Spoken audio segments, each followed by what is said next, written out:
story today is one of my favorites.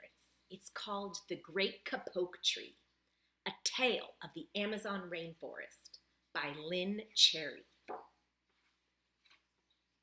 Here's a map of the world. Now we are in North America, right up here in Boston, Massachusetts. There is the Amazon rainforest. In the Amazon rainforest, it is always hot, and in the heat, everything grows and grows and grows. The tops of the trees in the rainforest are called the canopy. The canopy is a sunny place that touches the sky. The animals that live there like lots of light. Colorful parrots fly from tree to tree. Monkeys leap from branch to branch. The bottom of the rainforest is called the understory. The animals that live in the understory like darkness. There, silent snakes curl around hanging vines. Graceful jaguars watch and wait. And in this steamy environment, the great kapok tree shoots up through the forest and emerges above the canopy. This is the story of a community of animals that live in one such tree in the rainforest. The Great Kapok Tree by Lynn Cherry.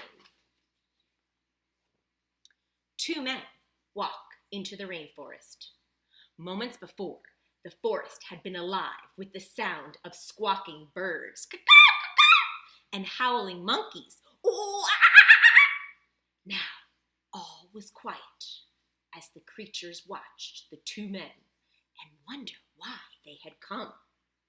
The larger man stopped and pointed to a great kapok tree, and then he left. The smaller man took an axe that he carried, and he struck the trunk of a tree. Whack! Whack! Whack!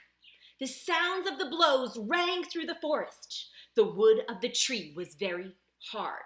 Chop, chop, chop. The man wiped off the sweat that ran down his face and his neck.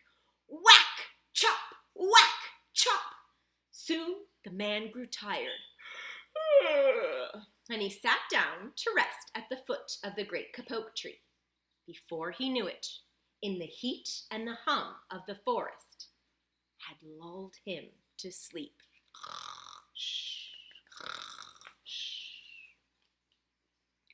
A boa constrictor lived in the kapok tree. He slithered down its trunk to where the man was sleeping. He looked at the gash the axe had made in the tree. Then the huge snake slid very close to the man, and he hissed in his ear, "Senor, this tree is a tree of miracles. It is my home where generations of my ancestors have lived. Do not chop it down."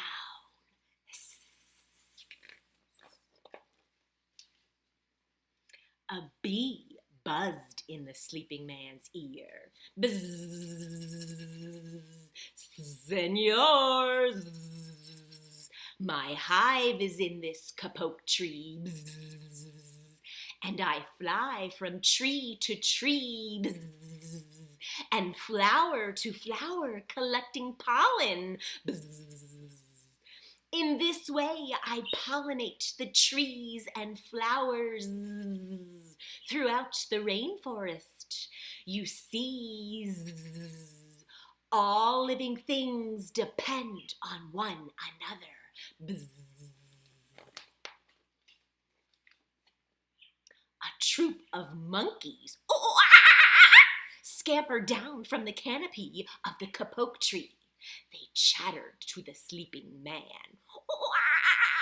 "Senor, we have seen the way of man. You chop down one tree, then you come back for another and another. great tree will wither and die, and there will be nothing left to hold the earth in place. When the heavy rain comes, the soil will be washed away, and the forest will become a desert. A toucan, a macaw, and a cock of the rock flew down from the canopy. "Caw-caw, caw-caw! Senor," squawked the toucan, "you must not cut down this tree. We have flown over the rainforest and seen what happens once you begin to chop down the trees. Many people settle on the land. Caw-caw, caw-caw! They set fires to clear the underbrush, and soon a forest disappears. Where once there was life and beauty, only black and smoldering ruins remain." A bright and small tree frog crawled along the edge of a leaf, and in a squeaky voice he piped in the man's ear. "Ribbit, ribbit, Senor, a ruined rainforest means ruined lives, many ruined lives. You will leave many of us homeless if you chop down this great kapok tree. Ribbit, ribbit."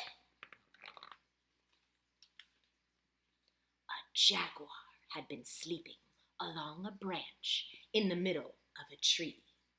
Because his spotted coat blended into the dappled light and shadows of the understory, no one had noticed him. And now he leapt down and padded silently over to the man. He growled in his ear. "Senor, the kapok tree is home to many birds and animals. Grrr. If you cut it down, where will I find my dinner?"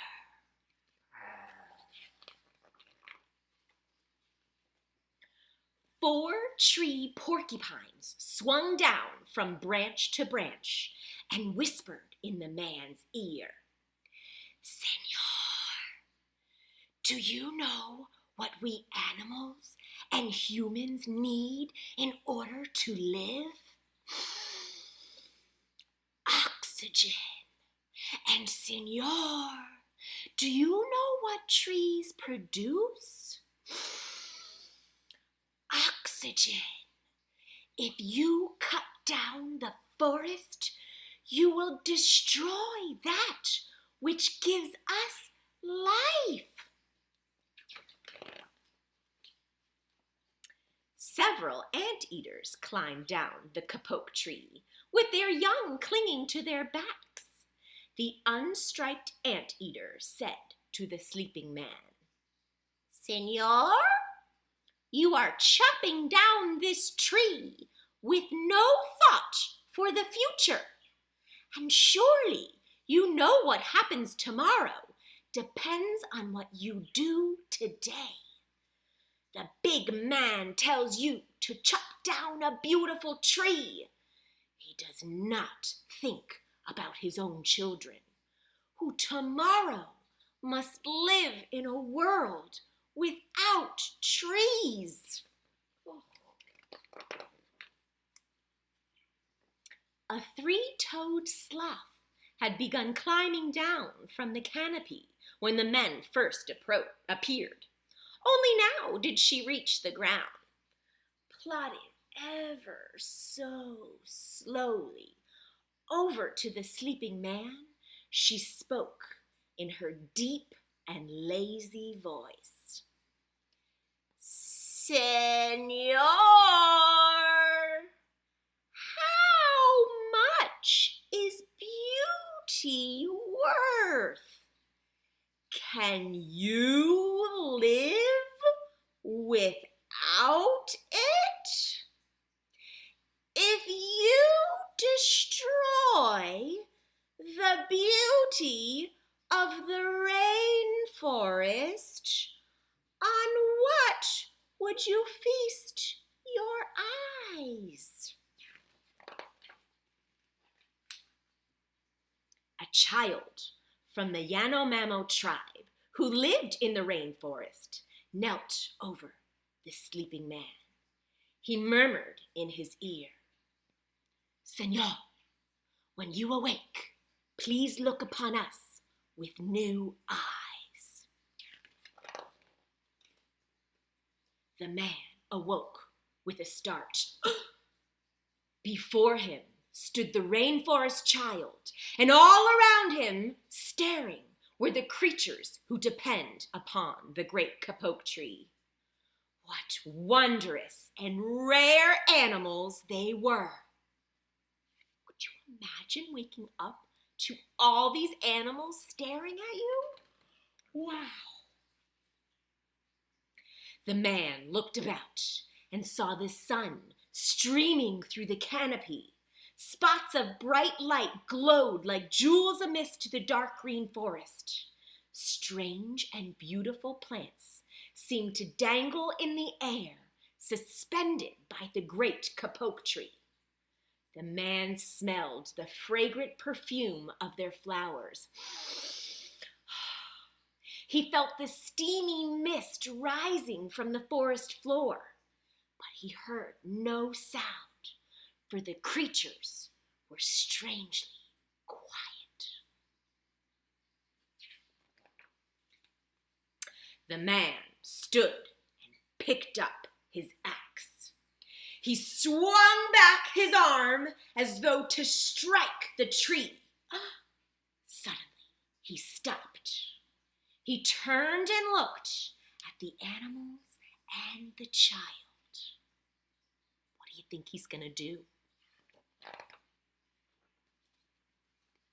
He hesitated. Then he dropped his axe and he walked out of the rainforest. Dear readers, I wrote The Great Kapok Tree to let the world know what happens to the rainforest creatures and to the entire planet when rainforests are destroyed. I hope that after reading this book, you will help save the rainforest. The Great Kapok Tree is about the Amazon rainforest, a tropical rainforest. But we have temperate rainforest in the Pacific Northwest of the United States that we must protect too. Please care for Mother Earth. Together, we can make a difference. Lynn Cherry. The end. What a great story.